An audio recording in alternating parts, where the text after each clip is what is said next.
In today's exercise, we are going to look at some health-related aspects and behaviors that influence the way we experience emotions. Our physical and mental health are closely connected.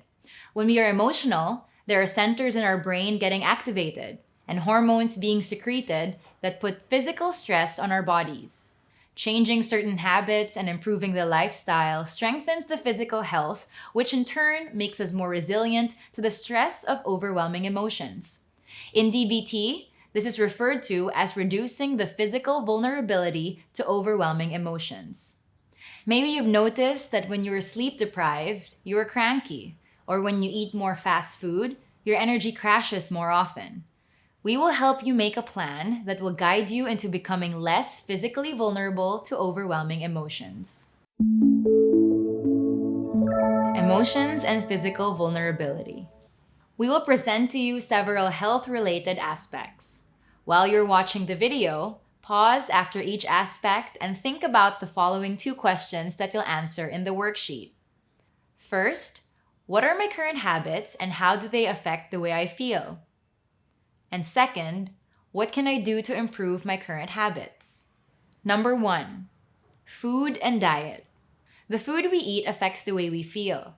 When we eat food high in sugar or fat, we may feel satisfied immediately after, but then it's very common to experience sluggishness or energy crash. For people who struggle with depression and anxiety, changing the eating habits can stabilize this additional mood toll that we put on ourselves through unhealthy eating. Do you get enough vegetables, fruit, and protein in your diet? Is having regular meals a priority? Think about your day-to-day diet. Take your time. What do you usually eat?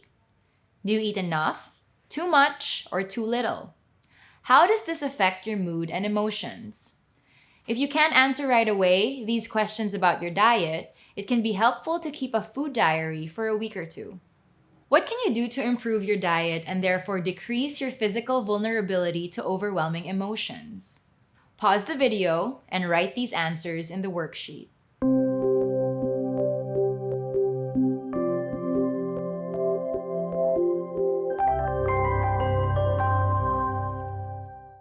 Number 2, sleep hygiene. Getting enough sleep is very important for our overall health. Although it can slightly differ for different people, 7 or 8 hours of sleep at night is considered to be optimal. Not getting enough sleep can lead to concentration problems and irritability. All of this can lead to being more vulnerable to stress and emotional crisis. Think about the following ways in which you can improve your sleep hygiene. Going to bed and waking up approximately at the same time every day. Turning off all devices an hour before you go to bed. Making your bedroom dark and cool before you go to sleep. Getting enough hours of sleep. Think about your current sleep hygiene. Do you get enough sleep? Do you wake up frequently? Write your answers in the worksheet and then think about what you can do to improve your sleep habits.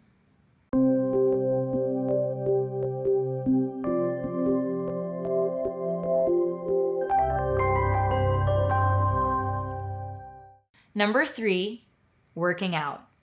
Regular cardio workout sessions, 20 to 30 minutes, can have antidepressant effects. If you struggle with getting motivated to start exercising, remember, think about what would help you get started. Perhaps starting with a gentle form of exercise like a walk. Perhaps exercise that is fun for you, dancing, swimming, or another sport you enjoy.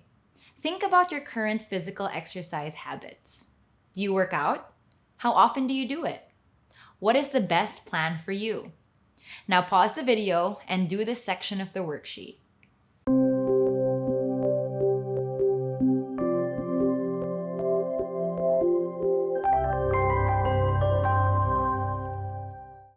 Number 4, physical illness and stress. Stressful life, chronic illness, or chronic pain are all factors that can influence your emotional state and the way you experience intense emotions. These aspects can make you feel more physically vulnerable to overwhelming emotions. Try to identify the stress factors that are present in your life. Is your job too stressful? Perhaps you have a demanding relationship, too many responsibilities, or you simply have too much on your plate. If you have a chronic illness, or if you are often experiencing chronic pain, try to think if you tried all the potential solutions.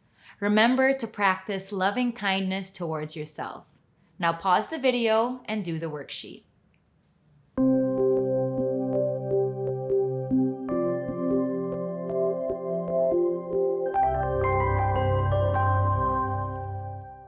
Number 5, addictions. There are different types of addictions that deteriorate the physical balance we need to function optimally. Some common ones are alcohol, food, caffeine, nicotine, pornography, and recreational and prescription drugs. Abusing substances can be a sign that a person is trying to numb themselves in order to avoid dealing with a problem they've been struggling with. And it can lead to all kinds of physical and emotional vulnerabilities. Think about how you might deal with these addictions. One option to keep in mind for serious or stubborn addictions is seeking out professional help or joining a support group. Now pause the video and do the worksheet.